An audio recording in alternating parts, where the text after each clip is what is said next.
యోసే మోయికా మాజీ ఉరుగ్వేన్ ప్రెసిడెంట్ చనిపోయారు 89 సంవత్సరాల వయసులో. యోసే మోయికా ప్రత్యేకత ఏంటి? 2015లో టైమ్స్ మ్యాగజైన్ వాళ్ళు ఈయన్ని ఫిలాసఫర్ కింగ్ అని కొనియాడారు. చాలామంది ఈయన్ని ఫిలాసఫర్ ప్రెసిడెంట్ అంటూ ఉంటారు. ఈయన వరల్డ్స్ పూరెస్ట్ ప్రెసిడెంట్. ఈయన ఉరుగ్వేకి ప్రెసిడెంట్గా 2010 నుంచి 2015 వరకు కూడా ఆయన పనిచేశారనమాట. ఆ టైంలో ఆయన చాలా సింపుల్ లివింగ్, చాలా 90% ఆయనకు వచ్చే జీతం దేశానికి ఇచ్చేసేవాళ్ళు. చాలా చిన్న ఫామ్ హౌస్లో బతికేవాళ్ళు.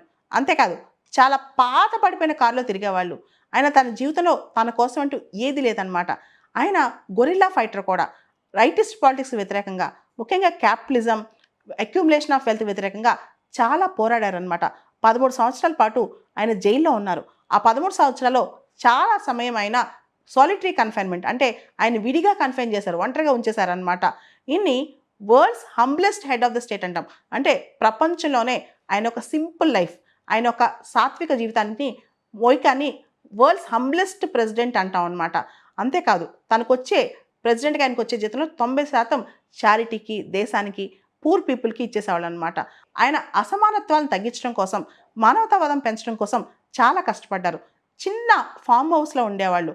ఆయన పాత పడిపోయిన వోల్క్స్ వ్యాగన్ బీటిల్ కార్లో వెళ్ళేవాళ్ళు అనమాట. ప్రెసిడెన్షియల్ ప్యాలెస్లో కూడా ఒక్కరోజు కూడా ఆయన గడపలేదంట. చాలామంది ఆయన్ని ఇంపవరిష్డ్ ప్రెసిడెంట్ అనేవాళ్ళు. కానీ ఆయన ఏమనేవాళ్ళో తెలుసా? కానీ ఆయన ఒక మాట అనేవాళ్ళు, నేను నిజంగా పేదవాడిని కాదు. ఎవరైతే ఆశతో జీవితాంతం పరిగెడుతూ ఆ రేస్లో ఉంటారో, ఆ సంపాదన అనే రేస్లో ఉంటారో వాళ్ళే నిజమైన పేదలు అని చెప్పి ఆయన చెప్పేవాళ్ళు అనమాట. ఆయన చాలా పాత డ్రెస్సులు వేసుకునేవాళ్ళు, సూట్స్ అలాంటి ధరించేవాళ్ళు కాదు. చెప్పులు కూడా చాలా పాత డ్రెస్సులు అనమాట. అంతేకాదు ఎవరైతే కామన్ వర్కర్స్తో ఆయన కూర్చుని రెస్టారెంట్స్లో కామన్ పీపుల్తో కూర్చుని లంచ్ చేసేవాళ్ళు అనమాట. ఆయన సేమ్ సెక్స్ మ్యారేజెస్ని లీగలైజ్ చేశారు, అబార్షన్ని లీగలైజ్ చేశారనమాట. ఇలా ప్రపంచంలో, ముఖ్యంగా దక్షిణ అమెరికాలో ఉరుగ్వే దేశాన్ని ఒక స్థాయి తీసుకురావడంలో ఆయన చేసిన కృషి చాలా గొప్పదనమాట. ఆ ఉరుగ్వేలో అన్ఎంప్లాయ్మెంట్ చాలా ఎక్కువ, పేదరికం చాలా ఉంటుంది.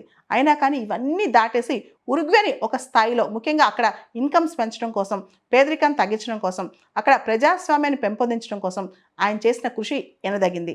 ఆయన క్యాపిటలిజంకి వ్యతిరేకం అనమాట. దాంతోపాటు ఆయన్ని ఫిలాసఫర్ ప్రెసిడెంట్ అని కూడా పిలుస్తుంటారు. ఆయన్ని ఫిలాసఫర్ కింగ్ అని కూడా కొనియాడుతుంటారు. ఇక్కడ ఫిలాసఫర్ కింగ్ అంటే ఏంటో తెలియాలన్నమాట. ప్లేటో అనే ఒక పొలిటికల్ థింకర్ ఫిలాసఫర్ కింగ్ అనే కాన్సెప్ట్ని ప్రపోజ్ చేస్తారు. ఎవరైతే పరిపాలిస్తుంటారో, ఎవరైతే పరిపాలన ఉంటారో, ఎవరైతే అధికారం చలాయిస్తారో వాళ్ళు చాలా సింపుల్ లివింగ్లో ఉండాలి, ఆస్టియర్ లైఫ్లో ఉండాలి అని చెప్తుంటారు అనమాట. వాళ్ళకి ఫ్యామిలీసు, పెళ్ళిళ్ళు వద్దు, వాళ్ళకి ఆస్తులు కూడబెట్టిన అధికారం ఇవ్వకూడదు. ఎకనమిక్ పవర్, పొలిటికల్ పవర్ రెండు కూడా ఇంటర్మిక్స్ అవ్వకూడదు. ఒకవేళ economic power, political power intermix అవుతే పొలిటికల్ పవర్ వాడి డబ్బులు సంపాదించుకునే ప్రయత్నం చేస్తారు. అంతేకాదు ఫ్యామిలీస్, చిల్డ్రన్ ఉంటే వాళ్ళు ఫ్యామిలీస్ గురించి ఆలోచిస్తారు, వాళ్ళ పిల్లల గురించి ఆలోచిస్తారు, పిల్లల యొక్క సౌఖ్యం గురించి ఆలోచిస్తారు, కానీ దేశం యొక్క సౌఖ్యం గురించి ఆలోచించరని అంటుంటారనమాట. ఇదంతా కూడా ప్లేటో చెప్పారు. If rulers become husbandmen and housekeepers they start fighting with internal enemies rather than with external enemies.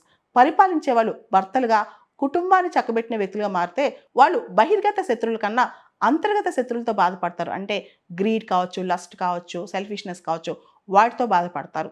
Plato ఒక మాట అంటాడు, until philosophers are kings or kings are princes in the world have the spirit and power of philosophy, the cities will never rest from their evils. అంటే దేశాలు సౌఖ్యంగా ఉండాలంటే philosopher Kings ఉండాలి, లేకపోతే దేశాల్లో అరిష్టాలు తప్పు అని చెప్పి. సో యోసే మోయికా లాంటి లీడర్స్ అన్ని దేశాలకు రావాలని, అలాంటి రాజకీయవేత్తలు రావాలని కోరుకుందాం.